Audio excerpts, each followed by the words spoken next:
All right, so I'm going to talk to you all about this here Mavic Air 3. Sorry, it's not even the Mavic anymore. It's just the Air 3. And by the way, this video is not sponsored. This is just the testimony of someone who is very experienced with flying drones. And I wanted to share my thoughts because I initially thought the Air 3 was just crap. I didn't think it was going to be worth anything when I saw the initial videos and stuff. And you know, everyone's biased when they're being paid by DJI to talk about the drone. But it did surprise me in some good ways. So first things first, of course, the Mavic, sorry, I keep saying the Mavic. The Air 3 has 2 lenses now compared to the Air 2, which only had 1. And the wide angle lens is a little bit wider. It's 24 millimeters instead of, I believe the Air 2 was 28. This telephoto lens is basically a 70 millimeter equivalent. I think it's really great to have 2 lenses. That's one thing I always didn't like about the Air 2 is that you just had that one perspective of 28 millimeters. And there were some shots that I just knew would look so good if I could just zoom in with the drone. But of course, when you do the digital zoom on an Air 2, it's not the same as an optical zoom, which you get from a dedicated lens like this 70 millimeter lens. And some people might say it's gimmicky to be adding tons of lenses to these drones, and I completely disagree because nothing beats optical zoom compared to a digital zoom. So battery life, the Air 3 definitely lasts longer. I think the Air 2, you know, if I was really pushing it, trying to get as many photos and videos as I could out of one flight, I could usually get about 20 minutes worth of battery on the Mavic Air 2. But with the Air 3, it has been way extended. I feel like I'm flying it for at least 30 minutes now. I'm not keeping an exact tally. It's rated for 46 minutes. Whatever DJI says the drone can do battery life or distance-wise. In the practical world, it's never really quite that. Decided I'll go ahead and show you all. I do have the Mavic Air 2. This thing has been through the ringer. Like the bottom sensors don't even work anymore. It says it doesn't, but it still does. I don't know. This thing has been pushed to the limit. But yeah, again, that battery life is just going to be so much better on the Air 3. In terms of controllers, so the Air 3, I did pay for the way better, DJI controller with the built-in screen. I think it's called the RC2 Pro, something like that.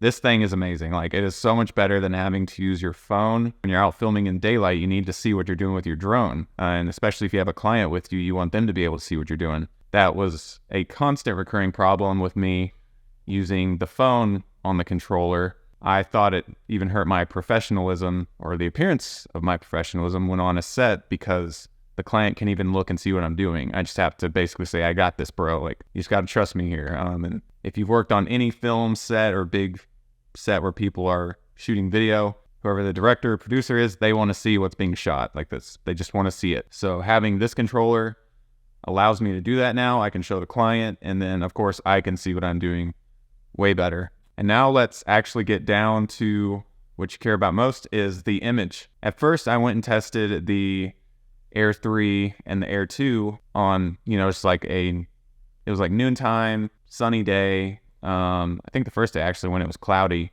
And I just could not really tell a huge difference at first. And I think the reason for that is because all these cameras and stuff that come out now, like, they've all been pretty good in daylight for the last few years now. Like, if you take a decent camera and you put it in good lighting conditions, like, it's going to look about the same as a higher end camera in a lot of scenarios, or, it'll be pretty negligible differences. So at first I was like, I don't really feel like there's a huge upgrade here. I mean, it's still 12 megapixels. It's not really 48 megapixels. That's just more marketing stuff they say. It's not a true 48 megapixel camera on the Air 3, just like the Air 2 they said it was. I did tests. It wasn't really any sharper. And where this thing really began to shine and like just kick the Air 2 out of the water, like just there was no contest, was in low light conditions. So the Air 3 has a 1.7 aperture. Anyone who knows photography and video knows that the wider the aperture gets, the more light comes in. And one concern people had with this drone compared to the Air 2S is that the sensor was smaller. Well, with that f1.7 coming in on the lens, it really doesn't matter that the sensor's smaller because it's bringing in so much more light now when you're flying at nighttime or like just closer to sunset, sunrise times, that the image is just so much better. Like, there's really no comparison. between them. It does provide a little bit of an issue when you're filming during the day because I didn't have ND filters. I thought they came with the Fly More kit. So I didn't get to test it using the correct shutter speeds and all that for the video. But during the day, you're going to need a very dark ND filter, especially if you're shooting 24 frames per second. Get it down to that 1/50 shutter speed just because it's letting in so much light and you cannot change the aperture on this drone.